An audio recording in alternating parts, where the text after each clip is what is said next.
Hi, everyone. John with PT and Dan Hudock with PT. Ask Dan. How we doing? John, doing good. I All know right. that's a So bit annoying. we've all been in that scenario where we've been around a salesperson who seems constantly frantic, Mm. always on the move, super busy. But the age-old question is, are they really productive?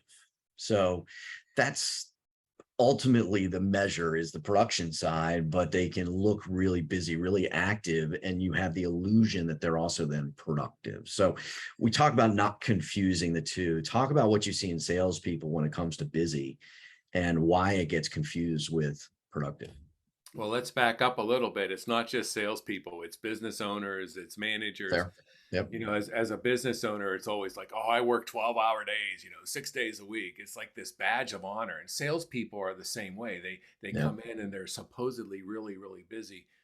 But let's look at what's really happening. And I think this is the crux of the matter. If you were to ask a salesperson or an owner or a manager, out of an 8, 9 hour day, be honest. How many hours are you actually working? Are you actually productive? Are you Yep. absolutely focused? And it's going to be less than four. That's what the studies all over the place are showing. Less than four. We just spread it out over 8 hours. Yeah. Salespeople, it's interesting. John, I'm going to ask you this. What do you think the number one job of a salesperson is? Lead generation. Yes, prospecting, absolutely. Getting that first meeting. And yet it's the most uncomfortable thing to do. It's the Yep. thing that scares everybody. So guess what?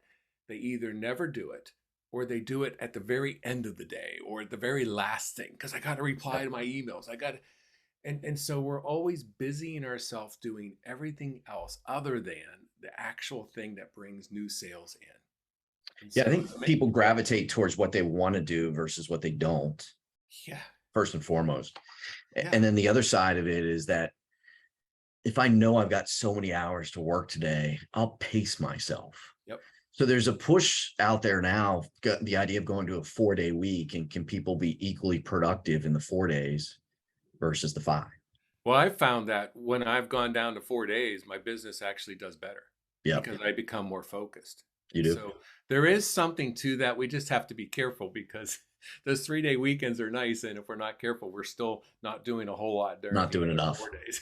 Yeah. But we got to watch the sales. If the sales aren't coming in, we got to drive that behavior. And here's what happens. The salesperson's excuse is, I have so many other things to do, I can't Yep. prospect. And Yep. that's code for this makes me uncomfortable. I'm nervous. I don't really like to do it. Leave it at that. All right, everyone. See you tomorrow.